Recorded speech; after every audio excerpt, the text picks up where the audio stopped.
So guys, may bag kami dito na binili sa school supplies. Ito yung part 4. Ito, yung bag ko. Ito na yung bag ng kapatid ko. So, ito, save the best. So, ito muna. Yung kapatid ko, meron siyang bag kasi kinukulit siya ni kinukulit niya si mama.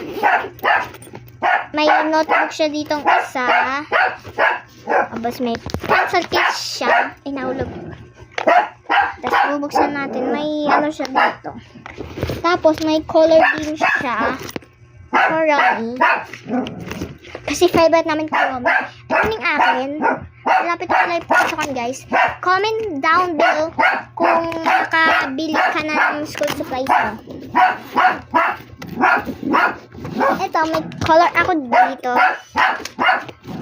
Tapos, pencil case ko, Romy din.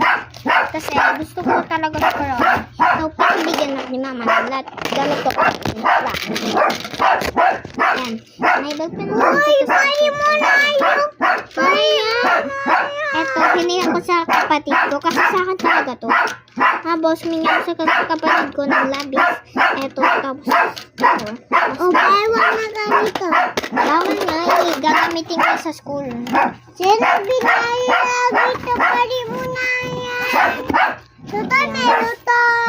Puli pa. Tapos, bubuksan. Kapag may nagpapajoin sa teacher, ito yung mga sticker sa akin. Ito na yung name. Ito naman yung mga subject. Comment down below guys kung meron na kayong i-type nyo kung ano ang kung may school supplies na kayo. Yung mga notebook ko kay Romy. So, isa-isahin ko guys. Meron ako ganito. So, ito yung sa subject. Ano na naman ko? Ito yung mga dyan. Kasi sa ako na sila mabagdagas. Kasi ako na ayun na guys. Bye. Mamaya na yung kay sa kapatid ko na ganito. Tapos, ito naman yung mga extra namin. Ang dito siya. So, back to 5-5. Bye-bye. Bye-bye. Hintayin mo kami sa part 5.